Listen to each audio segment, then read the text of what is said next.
এভাবে একবার চিংড়ির কাটলেট বানিয়ে খেলে কথা দিচ্ছি অন্য কোনো কাটলেটের কথা মাথায় আসবে না। স্কিপ না করে পুরো ভিডিওটা দেখুন, নাহলে কিন্তু রান্নাটা বুঝতে পারবেন না। তাহলে একটু বড় দেখে 100 গ্রাম কুচো চিংড়ি নিয়ে অর্ধেকটা ওপরের খোসাটা ছাড়িয়ে রাখুন, বাকি অর্ধেকটা গোটাগুটি রেখে দেন। চিংড়ির খোসা ছাড়ানো হয়ে গেলে 1 আঁটি ধনেপাতা, একটা পেঁয়াজ, 2টো কাঁচা লঙ্কা, 1 ইঞ্চি আদা ও 8-10 কোয়া রসুন নিয়ে নিন। তারপর একে একে সব সবজিগুলোকে মিহি করে কেটে রাখুন। এতে সবজিগুলো ভাজার সময় সুন্দরভাবে রান্না হবে আর কাটলেট তৈরি হয়ে ভাজার পর খাওয়ার সময় একটা মসৃণ স্বাদ মুখের মধ্যে লেগে থাকবে। তাই সবজিগুলো কাটার সময় এদিকটা একটু খেয়াল রাখবেন যে সবজিগুলো যেন মিহি করেই কাটা হয়। সব সবজি কাটা কমপ্লিট হয়ে গেলে আমরা সবজিগুলো ভালো করে ধুয়ে নিয়ে আমাদের রান্নার সুবিধের জন্য সমস্ত উপকরণগুলোকে এক জায়গা করে নেব। এবার কড়াইয়ে তেল ঢেলে তা গরম হয়ে এলে আমরা ওর মধ্যে ওই কেটে রাখা পেঁয়াজগুলো দিয়ে 3-4 মিনিট নাড়াচাড়া করব। 3-4 মিনিট নাড়াচাড়া করার পর এবার আমরা ওর মধ্যে ওই কেটে রাখা রসুন কুচো, আদা কুচো, কাঁচা লঙ্কা কুচো, 1 চামচ ধনে গুঁড়ো, 1 চামচ জিরে গুঁড়ো ও 1 চামচ হলুদ গুঁড়ো দিয়ে মশলাটা অল্প আঁচে একটু কষিয়ে নেব।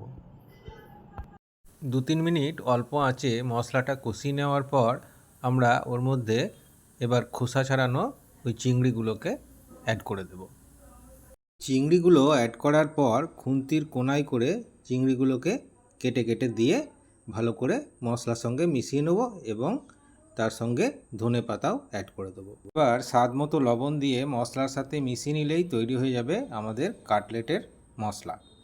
এবার কয়েকটা স্লাইস পাউরুটি ও 3-4টে আলু সিদ্ধকে মিক্সার গ্রাইন্ডারে ভরে মিক্সার গ্রাইন্ডার ঘুরিয়ে নিয়ে একটা পেস্ট বানিয়ে নেব।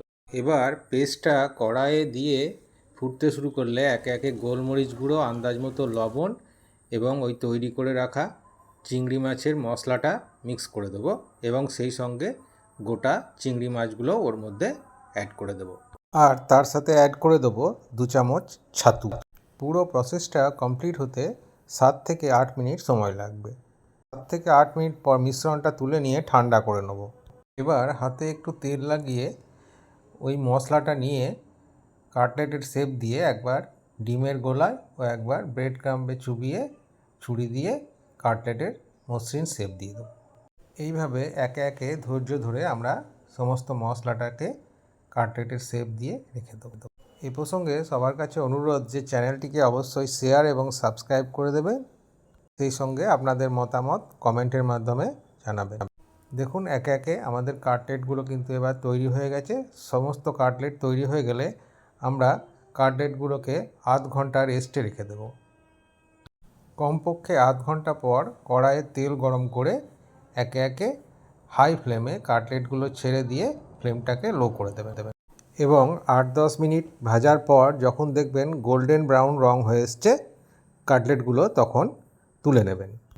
এইভাবে একে একে সমস্ত কাটলেট ভাজা হয়ে গেলে তুলে রেখে ওপর থেকে ছড়িয়ে দিন বিট লবণ এবং গোলমরিচ। পুরো প্রসেসটা মেনে যদি এই কাটলেটটা বানাতে পারেন তাহলে অন্তত একবারও আপনার মনে হবে যে চিংড়ি মাছ দিয়েও এমন কাটলেট বানানো যায়। গোলমরিচ বিট লবণ ছড়ানো হয়ে গেলে গরম গরম পরিবেশন করুন স্যালাড আর ধনেপাতার চাটনির সাথে। আর সেই সঙ্গে ভুরি ভুরি প্রশংসা আদায় করে নিন আপনার প্রিয়জনদের রান্না করে খাইয়ে। তাহলে আজ এ পর্যন্তই। সবাই ভালো থাকুন, সুস্থ থাকুন আর চোখ রাখুন সব্যসাচীর পাকশালায় নতুন নতুন রেসিপির জন্য। সকলকে অসংখ্য ধন্যবাদ।